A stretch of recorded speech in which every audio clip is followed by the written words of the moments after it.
اس اجتماع کے لیے پہلے مقرر ہیں فضیلت الشیخ مولوی محمود غنی محمدی مدنی حفظہ اللہ تعالی، وہ آئیں اور آپ کے سامنے خطاب کریں۔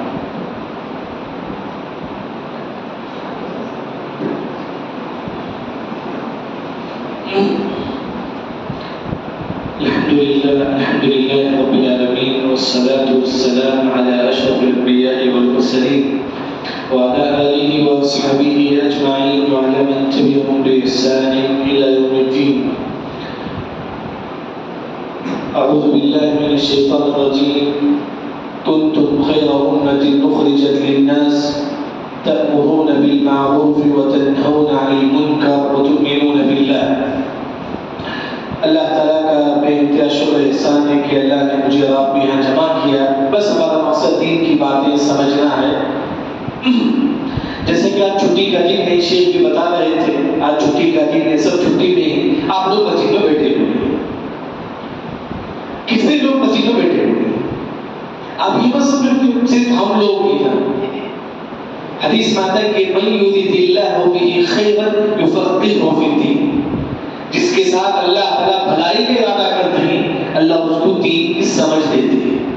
اگر آپ نیک ہیں تو اللہ تعالیٰ کیا دیں گے؟ دین کی سمجھ دیں گے اللہ تعالیٰ۔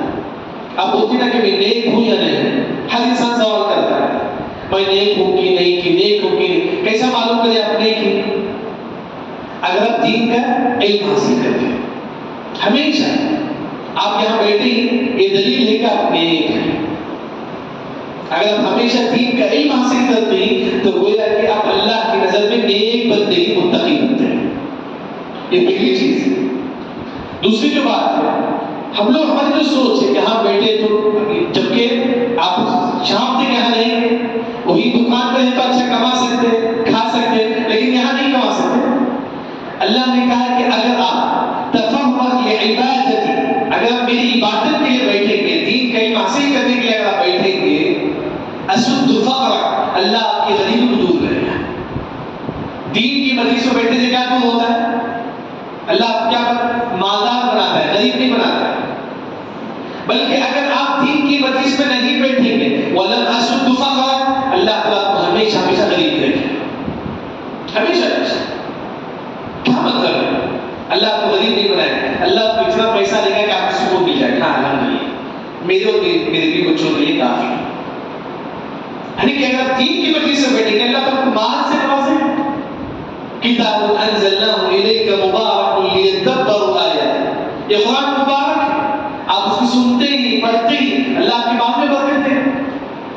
دین کی مجلس کا دو فائدہ، یہ اللہ تعالیٰ کے نیک بندوں کو اللہ تعالیٰ دین کا علم دے دے، کیونکہ حدیث میں آتا ہے کہ ان اللہ یؤتی الدنیا من یحب ومن لا یحب الا الدین، دنیا اللہ تعالیٰ تمام کو دیتا ہے۔ کافروں کے پاس دنیا نہیں ہے نا، کافروں کے پاس دنیا مال دولت سب کچھ ہے، لیکن دین سب کو اللہ تعالیٰ دے دیتے ہیں۔ یہ سب سے بڑی نعمت ہے کہ اللہ نے آپ کو یہاں جمع کیا۔ اگر آپ ایک حدیث بھی سمجھتے ہیں آپ کو 1 لاکھ روپے سے دیتا ہے۔ کتنا لاکھ روپے سے؟ 1 لاکھ روپے سے۔ اس کا فائدہ کب معلوم ہوگا؟ آخرت میں اور قبر میں معلوم ہوگا۔ یعنی کہ انسان خاص طور پہ اس طرح محفل میں نہ بیٹھے۔ جیسے کہ میرا جو عنوان ہے بندوں کا حق ادا کرنا، ایک ہوتا ہے کہ اللہ کا حق، میرے اور اللہ کے درمیان کیا ہے؟ نماز۔ میں نماز پڑھتا ہوں تو مجھے ثواب ملے گا، آپ کو نہیں ملے گا۔ یعنی کہ نماز میرے اور اللہ کے درمیان۔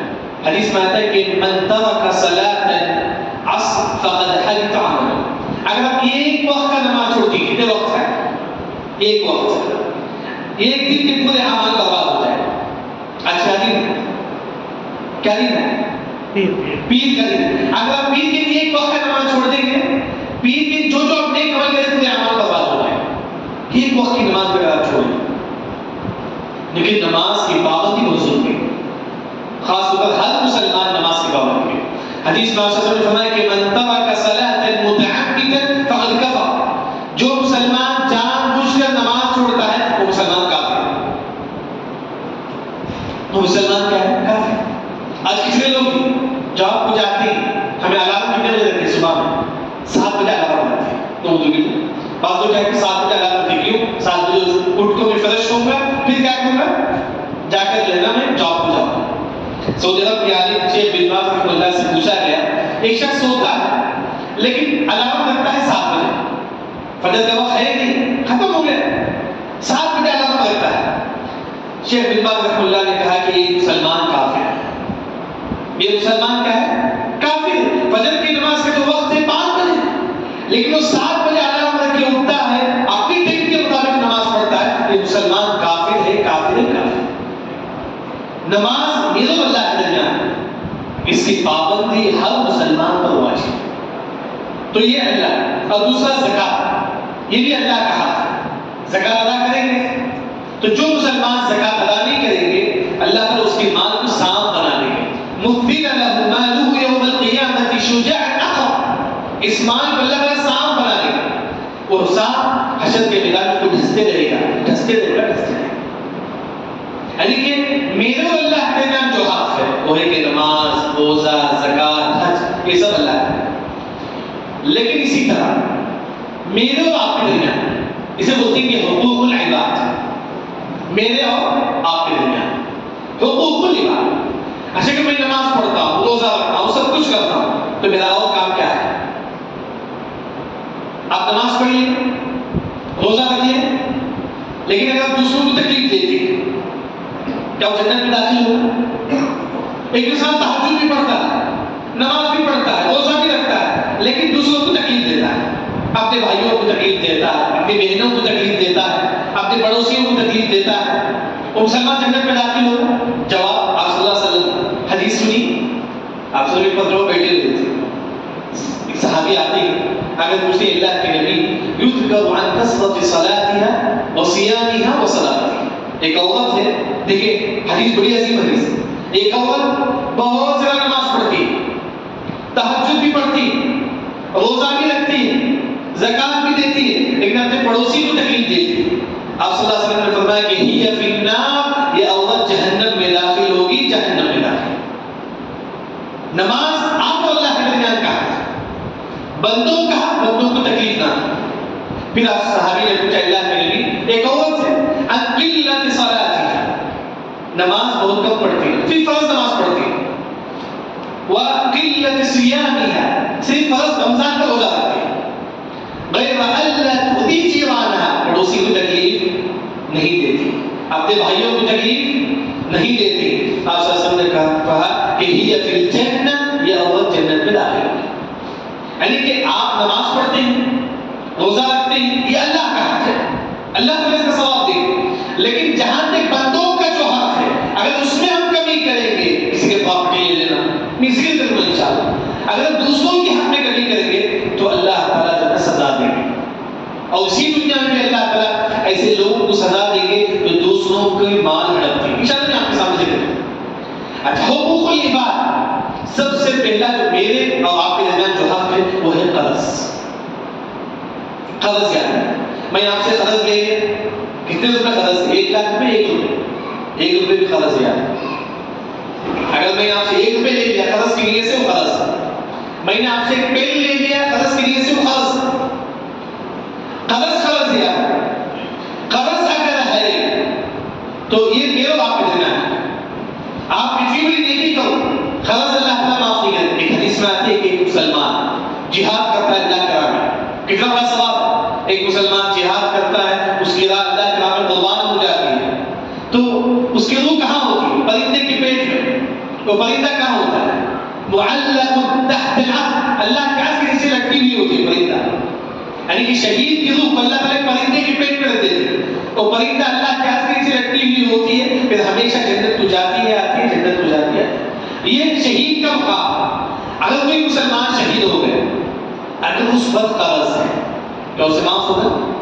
حدیث میں آتا ہے کہ ما دخل الجنہ حتی یقضی عنہ دینا, وہ مسلمان جنت میں داخل نہیں ہوگا یہاں تک کہ وہ قرض ادا کرے, قرض ادا کرے. ہمیں سے کتنے لوگ ہم نے کہ اپنے بھائیوں سے 500 کا قرض لیا, ہم نے اسے ادا کیا, ہم نے ادا کیا نہیں, اللہ کی عزت نہیں کیا. اگر ہماری موت ابھی ہو جائے, اگر ہمارے اوپر قرض ہے, قبر میں بھی تکلیف ہو گیا, قبر میں بھی تکلیف ہو. اگر کسی مسلمان پر قرض ہے, قبر میں اسے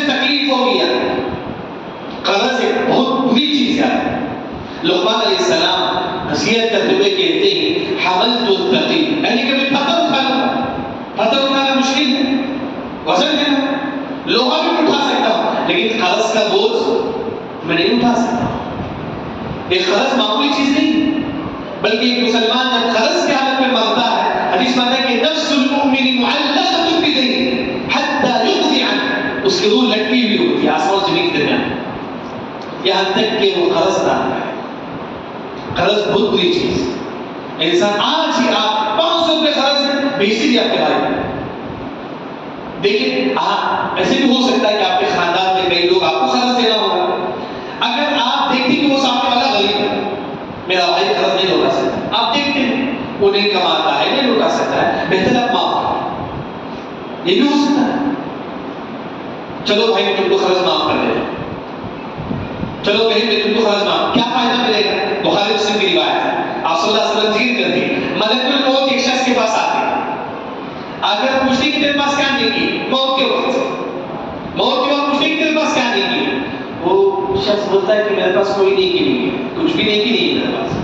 ملک الموت پوچھنے کی سوچو کوئی نیکی ہے تمہارے پاس؟ وہ سوچتا ہے، کہتا ہے کہ تجاوزت المحسن، میں جس کو قرض دیتا ہوں ان کو معاف کر دیتا ہوں.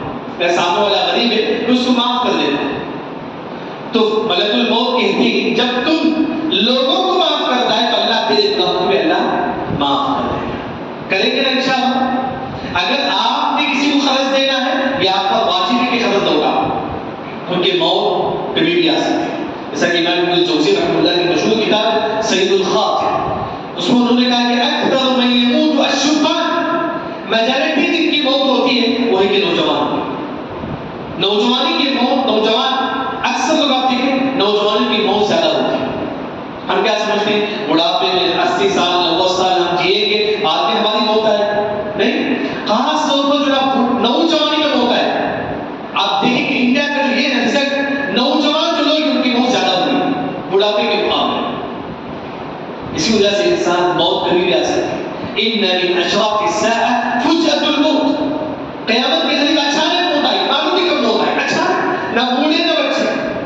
قرض ہے دے دو آپ. اگر آپ نے کسی کو 100 روپے بھی قرض کیا ہے لوٹا، معلوم نہیں کہ موت کب آئے.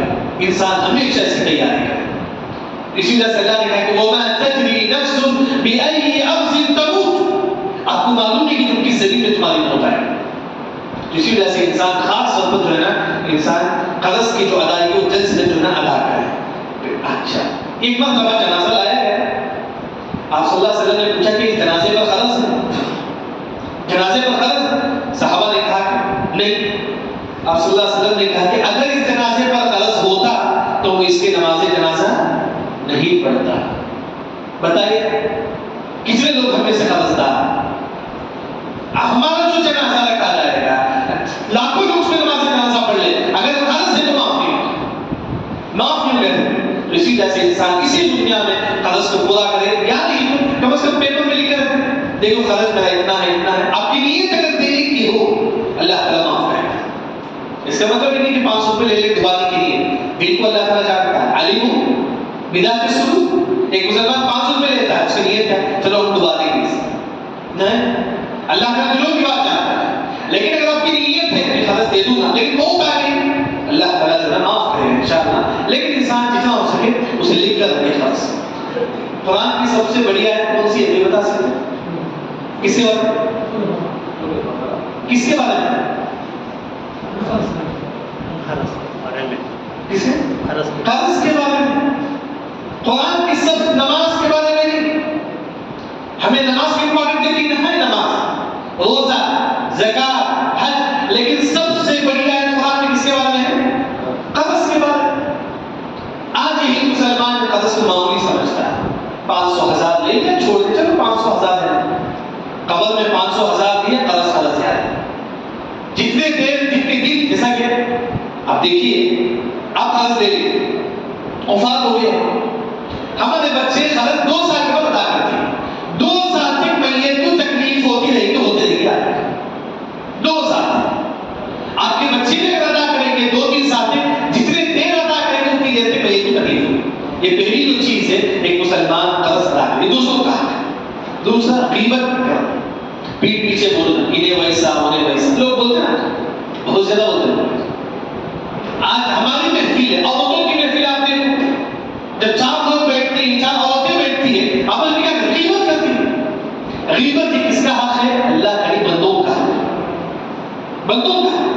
اچھا جو مسلمان غیبت کرے گا اس عذاب قبر ہوگا، عذاب قبر ہوگا. ہمارے نبی کے زمانے میں ایک شخص پر عذاب قبر ہوا. آپ صلی اللہ علیہ وسلم نے کہا کہ کیوں؟ کیونکہ غیبت کرنے کی وجہ سے، غیبت کرنے کی وجہ سے عذاب قبر ہوتی. معلوم ہے غیبت کسے بولتے ہیں؟ پیٹھ پیچھے کسی کے بارے میں بولنا جائز ہے. اچھا عذاب قبر ہوگا، کل قیامت کے دن کیا سزا ہے اس کے لیے؟ قیامت کے دن آپ صلی اللہ علیہ وسلم ایک شخص تھے، آپ معراج گئے تھے، وہاں صلی اللہ علیہ وسلم ایک شخص کو دیکھ رہے تھے کہ جو ہے ایک ہاتھ جو ہے پورا سونے کا تھا، لوہے کا تھا. اپنے ہاتھوں سے جو ہے اپنے فیس کو جو ہے کھوس رہا تھا. ہاتھ لوہے کا اللہ نے بنا دیا، پھر جو ہے اپنے فیس کو جو ہے اس طرح جو ہے چھپا نکالا تھا اپنے فیس سے. تو آپ صلی اللہ علیہ وسلم نے جبرائیل امین سے پوچھتے کہ جبرائیل کون ہے جو اپنے ہاتھ سے جو ہے اپنے فیس کو جو ہے کھوس رہے ہیں؟ تو جبرائیل امین نے کہا کہ وہ لوگ جو غیبت کرتے ہیں، غیبت کرتے ہیں. تو اب ایک کوئی مردہ کچھ کھا سکتا ہے؟ مردہ کچھ جائز ہے شریف میں؟ کوئی انسان مر کر پڑ کر اس کا کچھ آپ کھائیں گے؟ غیبت کیسی؟ اگر آپ غیبت کرتے ہیں کوئی کہ مردہ گوشت کھانے کے بعد، امام بخاری کے بارے میں آتا ہے کہ جب ان کو معلوم ہوا کہ غیبت حرام ہے، مرتے جب تک انہوں نے غیبت نہیں کی، مرتے جب تک انہوں نے غیبت نہیں کی. آج ہم نے غیبت کیا، ابھی سے توبہ، ابھی سے توبہ کریا. کیسا توبہ کریں گے؟ شرمندہ ہونا ہے، اللہ نے ساتھ غلطی کر دیا، میرے بھائی کے بارے میں غیبت کر دی. دوسرا اللہ سے توبہ کرو، اللہ میں دوبارہ ہرگز نہیں کروں گا. تیسرا یہ جو چیز یاد رکھیں، میں اگر آپ کی غیبت کیا، میں نے آپ کا نام کیا؟ شبیر، میں نے شبیر کی غیبت کیا ہے، مجھے کیا کرنا ہے؟ اللہ سے توبہ کرنا ہے. ان کے پاس کوئی جانا ہے، جا کر بولنا ہے کہ بھائی مجھے معاف کرو، میں تمہاری غیبت کیا. یہ واجب ہے، التحلل واجب ہے. میں ان کے پاس جاؤں گا، جا کر ان سے معافی مانگوں. یاد رکھیں، ہاں کبھی کیا ہوتا ہے کہ شبیر تھوڑا مرد دماغ ہوا، اگر میں جا کے بولوں گا کہ میں نے تمہاری غیبت کیا تو مجھے معاف دیں. ایسے وقت بہتر ہے میں دعا کروں، اے اللہ ان کے گناہوں کو معاف کر، اے اللہ شبیر کے گناہوں کو معاف کر. سمجھ میں؟ یعنی کہ اگر وہ ایک اور جو مسئلہ، اگر ان کا انتقال ہو گیا تو کیا کریں گے؟ آپ ان کے حق میں استغفار کریں، ہمیشہ دعا کریں گے اے اللہ شبیر کے گناہوں کو معاف کر دیں. وہ زندہ ہے، ہمیں ان کے بعد جا کے کیا کرنا پڑے گا؟ معافی مانگنا پڑے گا. آج کے ماحول میں آسان کیا ہے؟ واٹس ایپ پہ میسج بھیجو، بھائی میں نے تمہاری غیبت کی، معاف کرو. حدیث میں اگر تحلل کرنا ہے یعنی کہ آپ کو فیس ٹو فیس جا کے معافی مانگنا ہے، کیونکہ یہ اللہ کا حق نہیں، کس کا حق ہے؟ بندوں کا حق ہے. اگر ہم نے کسی کی غیبت کی، آپ نے جو نماز پڑھا ہے اس ثواب کو آپ پوچھا جائے گا کہ آپ نے روزہ رکھا ہے، پورا روزے کا ثواب جس کے حق میں آپ نے غیبت کی اس کو چل جائے گا. زکات، روزہ سب کو چل جائے گا. تو غیبت شریعت میں حرام ہے. معلوم ہے اس کا توبہ کیا طریقہ ہے؟ اس کا توبہ کیسا توبہ کریں گے؟ غیبت بتا سکتے ہیں؟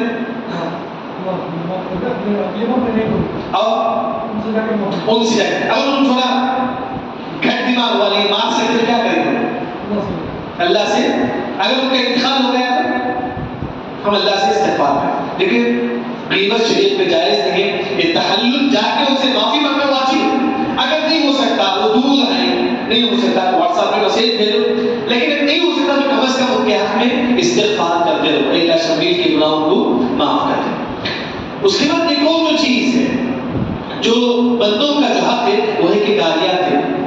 آج معاشرے میں بازار میں آپ دیکھیے، بات دیں تو لوگ گالیاں دیتے ہیں، بات دیں تو لوگ گالیاں دیتے ہیں. کیا فائدہ ملے؟ اگر آپ گالیاں نہیں دیں گے آپ کو کیا فائدہ ملے؟ آپ گالیاں نہیں دیتے، اللہ آپ کے گناہوں کو معاف کرے. اگر آپ گالیاں صرف نہیں دیں گے تو اللہ ہمارے گناہوں کو معاف کرے.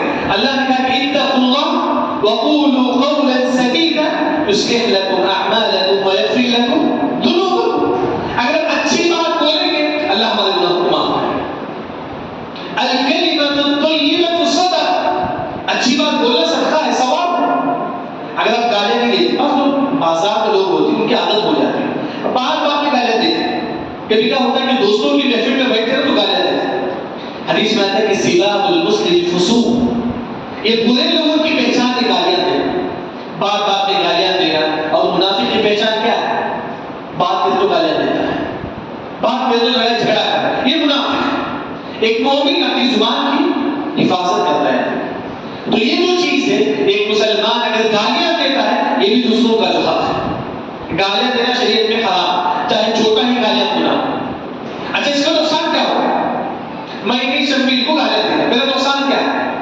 کل قیامت کے دن میں آؤں گا، میری جو نیکی ہے اللہ تعالیٰ شبیر کو دے دے۔ فَيُعْتِي بِالْحَسَنَةِ، اگر آپ نے کسی کو گالیاں دیا ہے، اللہ تعالیٰ آپ کی نیکی اٹھا کے اس کو دے دے گا۔ کوئی عورت کسی کو گالیاں دیتی ہے، اللہ اس کی نیکی اٹھا کے اس عورت کو دے دے گا۔ اگر آپ گالیاں دیتے رہیں گے، ہماری جو نمازیں، روزہ، زکات، پوری نیکی ان کو چل جائے گا۔ جس طرح غیبت میں ہوتا ہے وہی مسئلہ ہے، دوسروں کا حق ادا کرنا، ورنہ انسان ہماری جو نیکی ہے وہ برباد ہو جائے۔ یہ تیسری جو چیز ہے، پہلی جو چیز قرض ادا کرنا ہے، دوسری جو چیز ہے غیبت نہیں کرنا ہے، تیسری جو چیز ہے گالیاں نہیں دینا ہے، چوتھی جو چیز ہے بیوی کے ساتھ اس کا سلوک، جن کی شادی ہو چکی ہے بیویوں کے ساتھ اس کا سلوک، اچھے اخلاق کے ساتھ بات کرنا۔ ہم کیا کرتے ہیں؟ بات کریں تو لڑائی جھگڑا، بات کریں تو گالیاں دیں۔ حدیث میں آتا ہے کہ خیرکم لأہلی وأنا خیرکم لأہلی، اے لوگوں سنو، لوگوں میں سب سے بہتر ہوا کون بہتر؟ نماز پڑھنے والا نہیں، روزہ رکھنے والا نہیں۔ آپ نماز، روزہ، زکات سب کچھ دیتے ہیں تاکہ بیوی کو تکلیف دیتی، آپ نیک انسان نہیں ہیں، نیک انسان نہیں ہیں۔ آپ حج کریں، سب کچھ کریں، لیکن اپنی بیوی کو تکلیف دیتے، آپ نیک نہیں۔ حدیث میں آتا ہے کہ تم میں سے بہتر ہوا ہے جو اپنے بیوی کے ساتھ اس سے سلوک کے ساتھ پیش ہے، اچھے اخلاق کے ساتھ پیش ہے۔ یہ اصل چیز ہے۔ آج کیا ہے؟ بات کرے تو گالیاں دیں، نمک کم ہو گیا گالیاں شروع کر دو ہوگی، بلکہ انسان صبر کرے۔ یہ کوئی بڑی مصیبت نہیں، جو غازہ میں جو مصیبت ہے وہ کی بڑی مصیبت ہے نہیں، لیکن انسان کو معمولی جو غلطی سے معاف کرے۔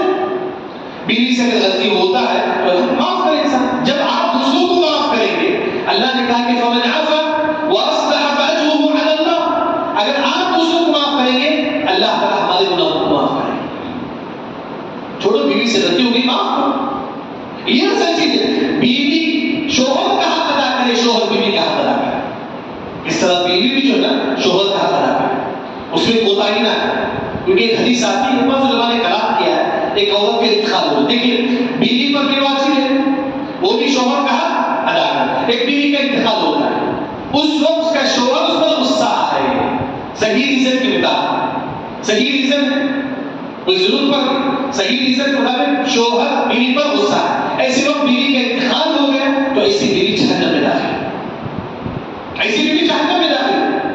اسی وجہ سے بیوی پر بھی واجب ہے شوہر کو خوش کرے، شوہر پر بھی واجب ہے بیوی کے ساتھ اس کے سلوک کے ساتھ پیش کرے، چاہے کتنے بڑے۔ اسی وجہ سے آپ صلی اللہ علیہ وسلم نے ایک عورت آتی ہے، آپ صلی اللہ علیہ وسلم نے فرمایا کہ هو جنت و نار، اے لوگوں سنو، یہ تمہارے جو شوہر ہے یہ تمہارے جنت بھی ہے جہنم بھی ہے۔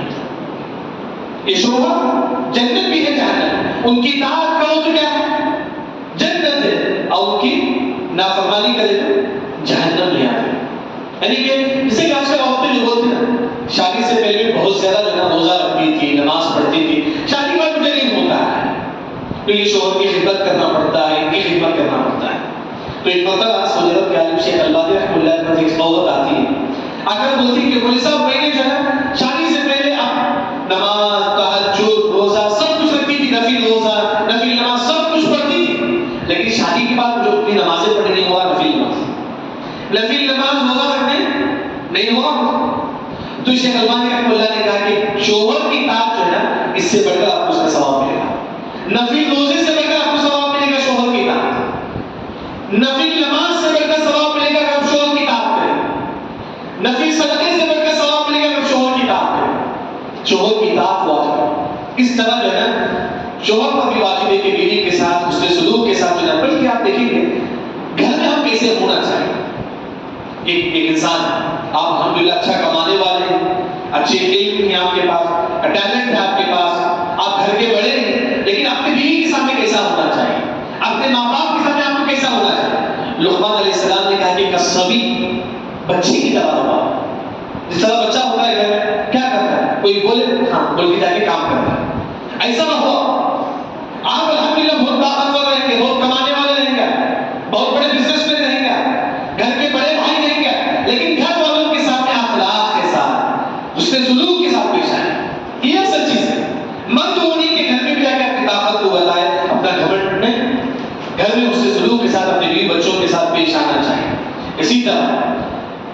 دیکھیے اگر آپ دوسروں کا مال لے لیتے ہیں، میں نے کسی کا زمین ہڑپ لیا، کسی کا مال ہڑپ لیا، اگر ہم نے میں نے اگر کسی کا حق ادا نہیں کیا، اللہ تعالیٰ چاہے تو اسی دنیا میں سزا دے سکتے ہیں۔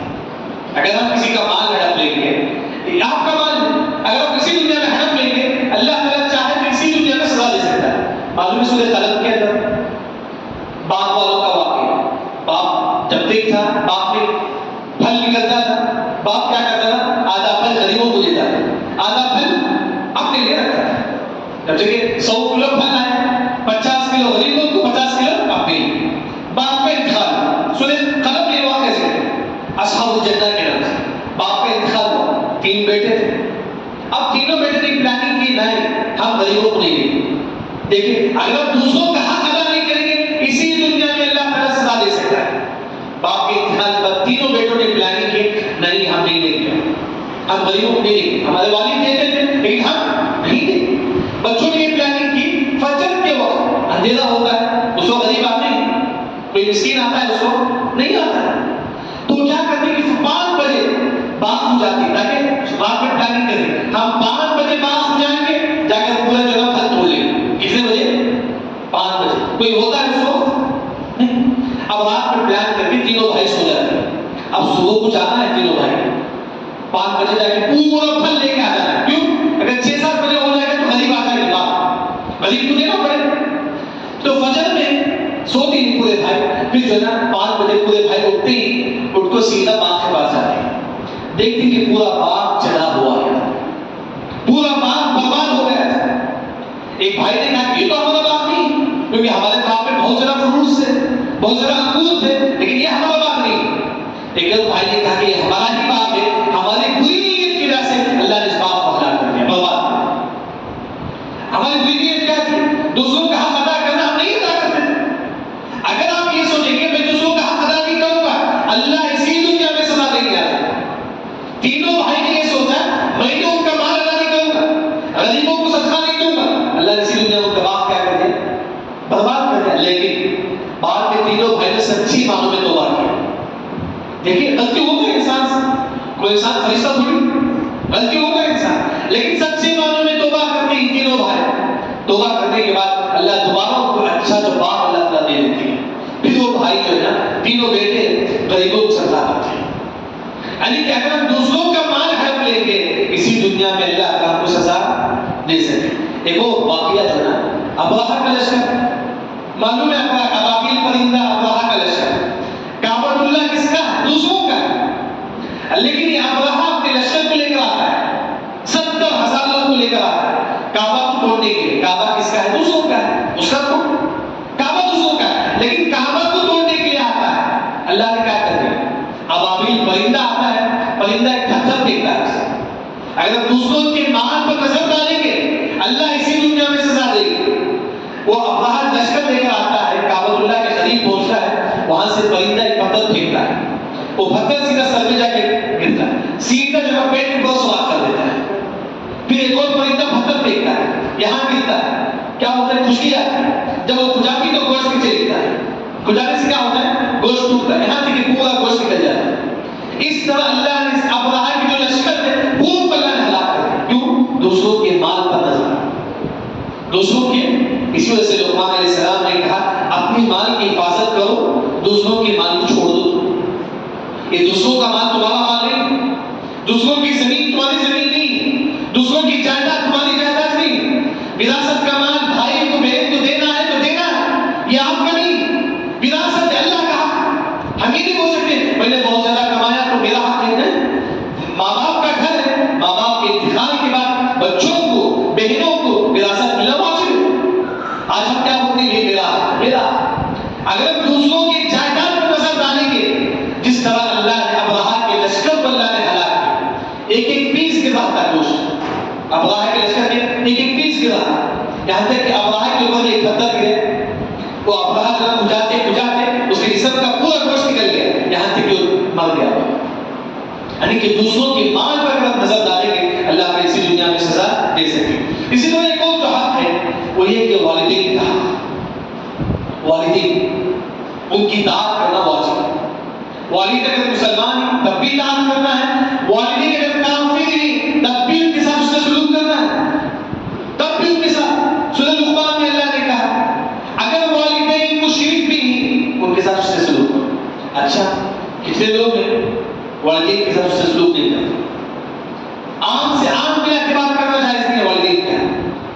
والدین اگر اوپر بیٹھے آپ اوپر بیٹھے تو والدین نیچے نہیں، والدین اوپر آپ نیچے بیٹھنا، اس سے سلوک۔ اچھا والدین کے اگر کوئی مسلمان نافرمان کرتا ہے اس سے سلوک کے ساتھ پیش نہیں آنا، کیونکہ بولتا ہے تجھے کیا معلوم ہے، میں بڑا ہوں، میں پڑھنے والا ہوں، تو ان پڑھ ہے، تو اس کے لاش کو بول دیا اپنے والدین تھوڑا کمالے تھی کیا بول یہ تم نے کیا معلوم ہو۔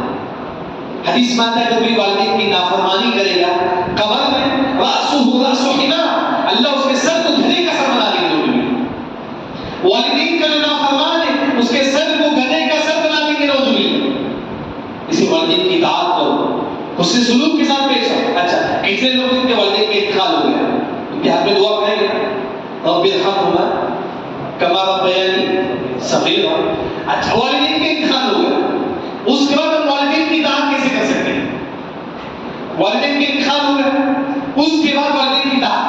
حدیث میں آتا ہے کہ ان من ابر البر ابی، آپ کے والد کے جو دوست تھے ان کے اس سے سلوک کے ساتھ پیش آؤ۔ آپ کے والد کے والد ہوں گے، والد کے دوست تھے ان کے اس سے سلوک کے ساتھ پیش آؤ، اچھے اخلاق کے ساتھ پیش آؤ۔ یہ اصل چیزیں آپ ہیں۔ والدین کے انتقال کے بعد دوسروں کے اس سے سلوک کے ساتھ پیش آنا، اچھے اخلاق کے ساتھ پیش آنا، یہ والدین کے ساتھ اس سے سلوک ہے۔ ایک اور جو چیز ہے جس کی وجہ سے دوسروں کا حق ادا کرنا پڑتا ہے وہ یہ ہے کہ پڑوسیوں کے ساتھ سلوک۔ آپ کا پڑوسی کبھی کیا کرتے ہیں کہ اتنا زیادہ گانا رکھتے ہی پڑوسی کو تکلیف ہوتا ہے، پڑوسی کو تکلیف ہوتا ہے۔ حدیث میں آتا ہے کہ جو مسلمان پڑوسی کو تکلیف دیتا ہے وہ مسلمان جہنم میں داخل ہو، تو مسلمان جہنم میں داخل ہو۔ تو پڑوسی کے ساتھ احترام کریں۔ کیسا احترام کریں گے پڑوسی کے ساتھ؟ پڑوسی کا حق جیسا کہ عبداللہ بن عمر رضی اللہ جب بکرا ذبح کرتے گوشت سب سے پہلے اپنے پڑوسی کو دیتے، لیکن آپ نہیں کر سکتے، اس کو اتنا کریں۔ حدیث میں آتا ہے کہ اذا طبخت طبخ، آپ سالن بناتے تھوڑا ایکسٹرا سالن کسی دے دو، اپنے پڑوسی کو دے دو، یہ حدیث میں آتا ہے۔ آپ جو گوشت کا سالن بناتے ہیں کوئی بھی سالن آپ بناتے ہیں تھوڑا سالن اپنے غریب کو دے دو، اپنے پڑوسی کو دے دو، یہ پڑوسی کا حق ہے۔ آج مسلمان اس کو ادا نہیں کرتے، میں بس میری زندگی بس آپ کا پڑوسی۔ حدیث میں آتا ہے کہ من کان یؤمن باللہ والیوم الآخر فلیکرم جارہ، اے لوگوں اپنے پڑوسی کی طرف حسن سلوک کے ساتھ پیش آنا، پڑوسی کی طرف سے سلوک کے ساتھ پیش آنا یہ ہر مسلمان پر جو نا واجب ہے۔ یعنی کہ آج کا جو میرا عنوان ہے بندوں اللہ کا حق ادا کرنا، بندوں کا حق ادا کرنا۔ اللہ کے حق میں سب سے پہلے نماز ہے۔ اگر کوئی ایک وقت کا نماز پڑھتا ہے تو ایک دن کی نیکیاں کیا ہو جائیں؟ برباد ہو جائیں گے۔ ایک وقت کا نماز چھوڑے تو اگر کوئی مسلمان ایک وقت کی نماز جان بوجھ کے چھوڑتا ہے تو مسلمان کیا ہو جاتا ہے؟ کافر ہو جاتا ہے۔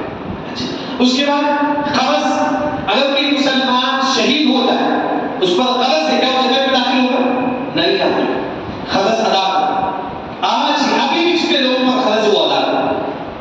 اگر نہیں ہو سکتا آپ اپنے بھائیوں سے قرض لے کے پوچھا کرو بھائی تو مجھے معاف کر، میں رہوں گا میں دوں گا، اگر نہیں ہو تو مجھے معاف کر، یہ اچھی بات ہے۔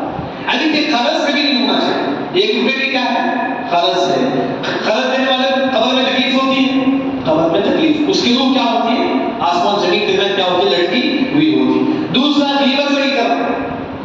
غیبت اگر کوئی کرے گی تو اس کا توبہ کیسا کریں گے؟ سب سے پہلے اللہ سے مغفرت کریں گے، اللہ مجھے معاف کر دے۔ دوسرا جس کے ہاتھ میں نے غیبت کی ہے ان کے بعد جاؤں گا، جا کر بولوں گا کہ تم کیا کرو، مجھے معاف کرو۔ اگر وہ نہیں ان کا انتقال ہو چکا ہے تو ہم دعا کریں اللہ تعالیٰ جس کے ہاتھ میں نے غیبت کی ہے تو اس کے گناہوں کو معاف کر۔ معلوم ہے غیبت کا توبہ۔ تیسری جو چیز ہے گالیاں دینا، گالیاں دینے سے ہمارا نیکیاں کیا ہو جاتی ہیں؟ برباد ہو جاتی ہیں۔ وہی مسلمان گالیاں نہیں دیتا ہے تو اللہ تعالیٰ کیا کریں گے؟ اس کو اللہ تعالیٰ اس کو جو ہے اس کے گناہوں کو معاف کریں گے۔ بیوی کے ساتھ اس سلوک کے ساتھ پیش آنا، اچھے اخلاق کے ساتھ پیش آنا، یہ بھی جو ہے مسلمانوں کا حق ہے۔ والدین کے ساتھ اس سلوک کے ساتھ پیش آنا یہ بھی مسلمان، اگر بھی والدین کی نافرمان ہے قبر میں کیا سزا ملے گی؟ حدیث یاد ہے قبر میں کیا سزا ملے گی؟ والدین کی نافرمان اس کے سر پر لٹھا بنا دیں گے، گدھے کا سر بنا دیں گے۔ حدیث صحیح، شیخ البانی رحمہ اللہ سے جواب ہے رأسہ رأس حمار، والدین کی نافرمانی حدیث مت گویا۔ اس کے بعد ایک اور جو چیز، جو مسلمان دوسروں کا حق ادا نہیں کرتا، کسی کو حدیث یاد ہے ایک مسلمان سب کچھ کرے دوسروں کو تکلیف دے تو مسلمان جہنم میں داخل ہو، کسی کو حدیث یاد ہے؟ ایک عورت کے بارے میں ایک عورت کے بارے میں حدیث، ایک مسلمان سب کچھ کرتا ہے، نماز روزہ، لیکن کیا ہے حدیث کس یاد ہے؟ ایک عورت ہے نماز روزہ زکات سب کچھ کرتی ہے، لیکن کسے تکلیف دیتی ہے؟ پڑوسی۔ کہاں داخل ہوگی؟ جہنم میں داخل ہوگی۔ یعنی کہ آپ کا نماز آپ کا روزہ یہ اللہ کے لیے، یہ دوسروں کی طرف سے سلوک کی ہر مسلمان کے اوپر کیا ہے؟ وہ واجب ہے۔ اور اسی طرح ایک اور جو چیز ہے وہ یہ کہ جو مسلمان دوسروں کے مال کو ہڑپ لیتا ہے، دوسروں کا حق ادا نہیں کرتا ہے، اللہ اسی دنیا میں سزا دے گا۔ کون سا واقعہ ہے اس میں؟ باپ چل گیا، باپ حق ادا کرتا تھا، باپ کے انتخاب پر بیٹے نے کہا کہ ہم حق ادا نہیں کریں، ہم غریبوں کو نہیں دیں گے۔ اللہ نے کیا کر دیا؟ خود باپ کو اللہ نے جلا دیا۔ یمن کے قریب یہ باپ تھا، خود باپ کو اللہ نے جلا دیا۔ بعد میں انہوں نے توبہ کر لیا، اللہ جو ہے نا بہت ساری نعمتیں جو اللہ نے ان پر نوازی۔ اور اسی طرح پڑوسیوں کے ساتھ سے سلوک کرنا یہ ہر مسلمان پر جو ہے واجب ہے۔ یہ کچھ باتیں تھیں جو میں نے آپ کے سامنے ذکر کیا، خاص طور پر ہمارے ماحول میں جب ہم دکان میں ترکاری لینے کے لیے جاتے ہیں، بزنس کرنے سے کیا بزنس دکان کو جاتی ہے، اس کے ساتھ بھی اچھے اخلاق کے ساتھ پیش ہے۔ کوئی ٹکٹ دینے کے لیے آپ کے اچھے اخلاق کے ساتھ پیش ہے۔ حدیث میں آتا ہے کہ رحم اللہ رجلا سمحا اذا باع واذا اشترى، اللہ اس بندے پر رحم کرے گا جب لوگوں کے ساتھ بولتا ہے تو ٹکٹ دے دو، اچھے اخلاق کے ساتھ پیش آتا ہے۔ دکان والوں کے ساتھ اگر اچھے اخلاق کے ساتھ پیش آئیں گے اللہ آپ پر رحم کرے گا، صرف دکان والوں کے ساتھ۔ اب کیا کرتے دکان انہیں نہیں کیا تو گالیاں دیتے نہیں، دکان والا کے پاس اچھے اخلاق کے ساتھ پیش آئیں گے، ایسے لوگوں کے ساتھ اللہ تعالیٰ ایسے لوگوں پر رحم کریں گے۔ اللہ سے دعا ہے کہ اللہ تعالیٰ ہم تمام کو مسجد کی توحید پر ثابت قدم رکھے، جو کوتاہی ہم سے ہوئی ہے حقوق العباد میں اللہ تعالیٰ اس کو مغفرت کرے۔ اللہ سے دعا ہے کہ اللہ تعالیٰ تمام کو تعلیم حیات توحید پر ثابت قدم رکھے۔ سبحانک اللہ بارک اللہ لنا ولکم فی القرآن المجید، وآخر دعوانا الحمد للہ رب العالمین۔ السلام علیکم ورحمۃ اللہ وبرکاتہ۔